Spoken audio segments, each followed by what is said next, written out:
নমস্কার বন্ধুরা, আপনারা দেখছেন বাংলার বার্তা ইউটিউব চ্যানেল। লোকসভা নির্বাচনের দামামা এখনো বাজেনি, তবে খুব শীঘ্রই বাজতে চলেছে। আর তারই আগেভাগে প্রস্তুতি শুরু করে দিয়েছে রাজনৈতিক দলগুলি। প্রচারের কৌশল ঠিক করে ময়দানে নেমে পড়েছেন শাসক বিরোধী দুই শিবির। শাসক দল একদিকে নিজেদের কাজে ঢাক পেটাতে ব্যস্ত, এই আবহে সামনে এসেছে এক জনমত সমীক্ষার ফলাফল।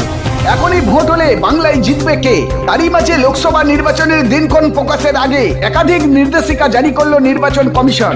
তো বন্ধুরা, লোকসভা নির্বাচনে বাংলায় কে কটি আসনে এগিয়ে থাকবেন এবং সমীক্ষার ফলাফল কি বলছে, নির্বাচন কমিশনের তরফ থেকে কি নির্দেশ জারি করা হয়েছে, সমস্ত কিছু আজকের ভিডিওতে জানিয়ে দেব। তাই ভিডিওটি একটু স্কিপ না করে প্রথম থেকে শেষ পর্যন্ত দেখতে থাকুন। আর যদি এই চ্যানেলে নতুন হয়ে থাকেন, চ্যানেলটি সাবস্ক্রাইব করে পাশে থাকবেন। আর এই ধরনের গুরুত্বপূর্ণ ভিডিও পেতে বেল আইকনটি প্রেস করে অল নোটিফিকেশনটি অন করে দেবেন সর্বপ্রথম সবার আগে পাওয়ার জন্য। আর যারা ইতিমধ্যে চ্যানেলটি সাবস্ক্রাইব করে রেখেছেন তাদের অসংখ্য ধন্যবাদ। চলুন ভিডিও শুরু করা যাক। এগিয়ে আসছে লোকসভা নির্বাচন। দিনক্ষণ ঘোষণা না হলেও রাজনৈতিক দলগুলি প্রচারের ময়দানে নেমে পড়েছে ইতিমধ্যে। জেলায় জেলায় শুরু হয়েছে নির্বাচনের প্রচার। ইতিমধ্যেই জোটকে একপাশে রেখে রাজ্য একাই লড়ার বার্তা দিয়েছেন রাজ্যের শাসক দল তথা তৃণমূল সুপ্রিমো মমতা বন্দ্যোপাধ্যায়। মনে করা হচ্ছে কয়েকদিনের মধ্যেই লোকসভা নির্বাচনের সূচি ঘোষণা করতে পারেন নির্বাচন কমিশন। এই আবহে সামনে এসেছে এমএনসির দ্বারাই পরিচালিত একটি জনসমীক্ষা। এখনই যদি লোকসভা নির্বাচন হয় তবে বাংলায় জিতবে কে, সেই ইঙ্গিত করা হয়েছে সমীক্ষায়। জনমত সমীক্ষা অনুযায়ী এখনই লোকসভা ভোট হলে বাংলায় ফের জয়ে জয়গান করবেন মমতা বন্দ্যোপাধ্যায়।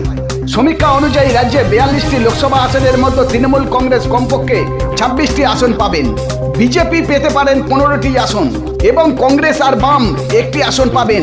লোকসভা ভোটের সমীক্ষা অনুযায়ী বলছেন তৃণমূল 42.6% ভোট পাবেন, বিজেপি 41.05% ভোট পাবেন, কংগ্রেস এবং বাম 11.09% ভোট পাবেন এবং অন্য দলগুলি ভোট পাবেন 4%। শাসক দলের কাজে সন্তুষ্ট কি না তা জানতে সমীক্ষা চালানো হয়েছিল। সমীক্ষার প্রশ্নে উঠে এসেছে উত্তরদাতাদের মতামত হিসাবে 53% নেতৃত্ব কাজের প্রতি সন্তুষ্ট, 41% সম্পূর্ণ অসন্তুষ্ট এবং 31% কিছুটা সন্তুষ্ট, 22% খুবই সন্তুষ্ট, 6% জানি না। সমীক্ষার ফলাফল অনুযায়ী আবারও তৃণমূল কংগ্রেস বাংলায় থাকতে চলেছেন। লোকসভা নির্বাচনের দিনক্ষণ প্রকাশের আগেই একাধিক নির্দেশিকা পাঠানো হয়েছে কমিশনের তরফে। কোনোভাবেই রাজনৈতিক প্রচারে শিশুদের ব্যবহার করা যাবে না বলেই নির্দেশ দেওয়া হয়েছে। নির্বাচন কমিশন সূত্রের খবর, 1 মার্চ অথবা মার্চের প্রথম সপ্তাহে রাজ্যে আসবে জাতীয় নির্বাচন কমিশনের ফুল বেঞ্চ। সবকিছু পরিকল্পনা মাফিক এগোলে মার্চ মাসের দ্বিতীয় সপ্তাহে লোকসভা নির্বাচনের দিনক্ষণ প্রকাশ হতে পারে বলেই জানিয়েছেন। 2 মার্চ রাজ্যের স্বীকৃত রাজনৈতিক দলগুলির সঙ্গে বৈঠক করবেন ফুল বেঞ্চের আধিকারিকরা। তো বন্ধুরা, এই ছিল আজকের আপডেট। আর এই ধরনের নতুন কোনো আপডেট আসলে সর্বপ্রথম এই চ্যানেলে আপনাদের জানিয়ে দেওয়া হবে। ভিডিওটি ভালো লাগলে লাইক, শেয়ার ও কমেন্ট করবেন। আপনারা ভালো থাকুন, সুস্থ থাকুন।